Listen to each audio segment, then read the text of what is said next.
All right, welcome to The Explainer. Today we are diving deep into a team that could be the real surprise package of the 2026 World Cup. We're talking about Ecuador. So let's unpack their journey. Okay, let's just kick things off with a stat that, well, it pretty much tells you everything you need to know about this 2026 Ecuador squad. Get this. They've conceded just one goal in their last 11 qualifying matches. One. I mean, in the South American qualifiers, which are an absolute gauntlet, that's not just a good record. That is a massive statement of intent. So, that incredible defensive record, it naturally leads you to ask a pretty bold question, right? Could this actually be the best Ecuadorian national team ever? I mean, when you've got a new generation of amazing talent and a defense that's basically a brick wall, the argument is definitely there. So, let's break it all down. So to really get to the bottom of that question, we have to look past the numbers on a page. Because this isn't just a team that's, on a hot streak. Nope. This is a team going through a huge transformation as they look ahead to 2026. And it turns out the big catalyst was a coaching change right in the middle of qualifying. They brought in Argentinian manager Sebastian Becasese, and man, he immediately injected some new life and, maybe more importantly, some serious tactical discipline into the squad. And the result? Well, an 11-game unbeaten streak, all built on that rock-solid defense and just grinding out results. But here's where it gets really interesting. There's kind of this paradox at the heart of this Ecuadorian team. On one hand, their defense is an absolute iron wall, right? Only 2 goals conceded in 12 qualifying games. That's insane. But on the other end of the field, the attack has been, let's say, a little more timid. They've only scored 9 goals in those same 12 games. So you've got this fascinating contrast, and that's what's going to be put to the ultimate test on the world stage. But you know what's really got the fans buzzing with optimism? It's the rise of a new golden generation. We're talking about players like Moises Caicedo and William Pacho. These guys aren't just, stars of the future. No way. They are already making huge waves in Europe's best leagues right now. Having them on the field brings a whole new level of quality and big game experience that could honestly be a total game changer for Ecuador.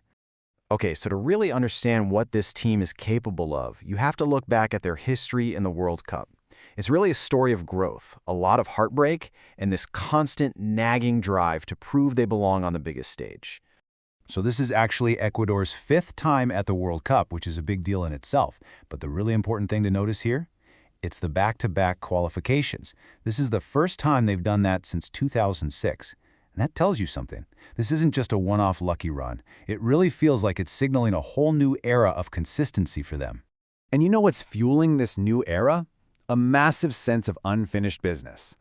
Think back to Qatar in 2022. They were so close to getting out of their group, and then a really heartbreaking loss to Senegal sent them packing. You can bet that memory is a huge motivator for every single player heading into 2026. But look, for any Ecuadorian team, the gold standard, the benchmark for success, was set way back in 2006. And this quote really sums up that historic run perfectly. It wasn't just that they got to the round of 16, it's how they did it, standing toe-to-toe with a powerhouse like England and pushing them right to the very end. Man, that 2006 run, it was just a masterclass in taking your chance. They didn't just squeak through the group stage. Not at all. They convincingly beat Poland and Costa Rica to make it to the round of 16. The first and so far only time they've ever done that. And yeah, it took a classic David Beckham free kick to finally knock them out, but by that point, they'd already written their names in the history books. And of course, every great team needs its heroes on the field. It's not just about the young guys. Ecuador has a core of veterans who are also chasing their own slice of history.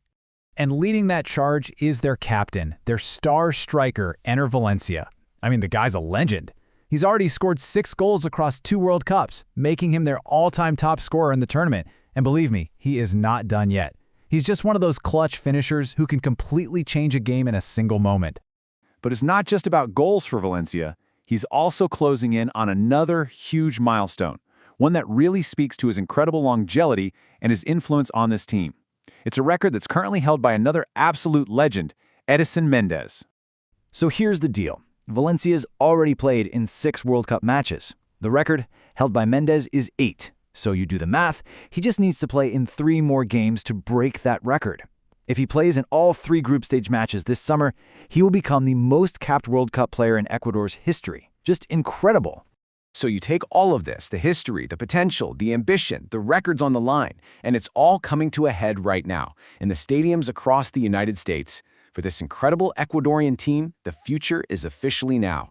And their road to potential glory is not going to be easy. It starts in a really, really tough Group E. They're going up against a super diverse set of challenges. You've got the physical and talented Ivory Coast, the total wild card in Curaçao, and then, of course, a European giant in Germany. What a group. And so that leaves us with a big final question, doesn't it? All the pieces seem to be there. A defense that's basically impenetrable, a new golden generation coming into its own, and veteran leaders chasing history. But is all of that enough to finally surpass that legendary run from 2006? Well, this summer, we're all going to find out.